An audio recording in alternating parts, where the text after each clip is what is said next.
Hello, welcome to your Daily Grace by Timothy Wilder. Foundations, Episode 48, Law and Grace, Fallen from Grace, Galatians 5:4. Paul's warning in Galatians 5:4 is one of the most misunderstood statements in the New Testament. You have fallen from grace. Many assume it refers to falling into sin, but Paul says the opposite.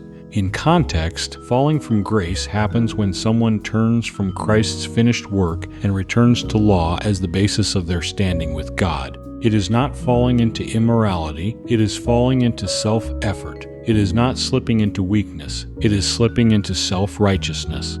To fall from grace is to step away from the realm where Christ is everything and step back into the realm where you must become something. The Galatians were not abandoning morality.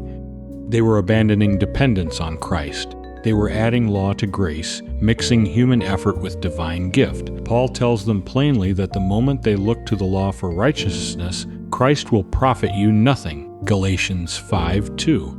Not because Christ withdraws, but because law and grace cannot operate at the same time. One demands, the other supplies, one measures, the other transforms, one points to you, the other points to Christ. To choose law is to step out of the flow of grace. Falling from grace does not mean God rejects you, it means you stop receiving from Him. Grace is God's supply, God's power, God's righteousness freely given in Christ. Law is your effort, your striving, your attempt to earn what God has already provided.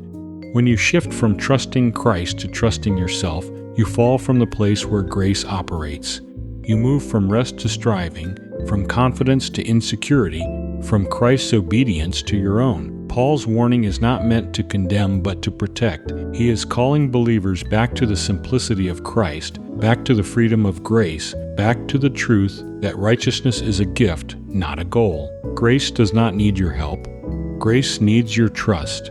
The moment you add your effort as a requirement for acceptance, you step into a system that cannot save, cannot empower, and cannot produce righteousness.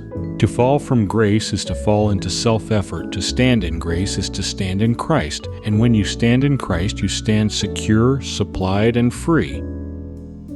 Thanks for listening. If you are being fed and/or uplifted by these messages, we encourage you to like, comment, share, and subscribe. These things help us spread the message of grace.